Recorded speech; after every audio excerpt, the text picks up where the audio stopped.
He was a teacher accused of molesting his own student. Florissant police admitted to our I-team they dropped the ball, and it was years before that teacher was charged. After that story aired in May, another family contacted us, alleging the police mishandled their case too. Investigative reporter PJ Rendawa went back to police looking for some answers. PJ? Mike and Ann, even though these cases are years apart, there are striking similarities. They're both child abuse cases that appear to have not been fully investigated.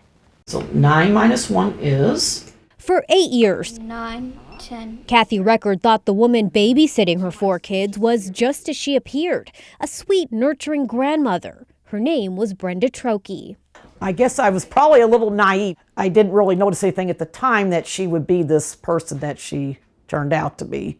But that all changed one day in 2008 when Kathy picked up her 2.5-year-old son. Sat him on the bed, I guess took his hat off. The blood just came rushing out of the ear. The little boy had a non-accidental fracture in his femur and a perforated eardrum.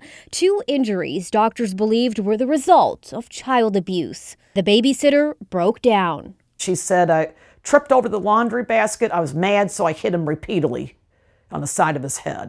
Trokey was arrested and charged with assault and endangering the welfare of a child. Yet the family's nightmare was just beginning. Soon, Record's 3 other children would come forward with their own horror stories. Just being tortured. Bags over their heads, Windex being sprayed in their mouths daily. They were forced to stay in the basement. Their food was taken from them or they weren't fed.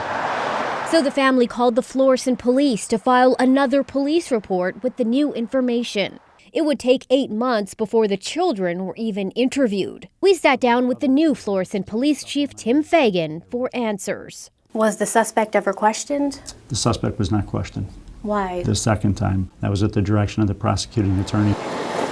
That attorney is no longer with the prosecutor's office. But a spokesman for current St. Louis County Prosecutor Wesley Bell tells us he's never been involved in a case where a prosecutor asked investigators not to interview a suspect. A state review of the case 4 years later in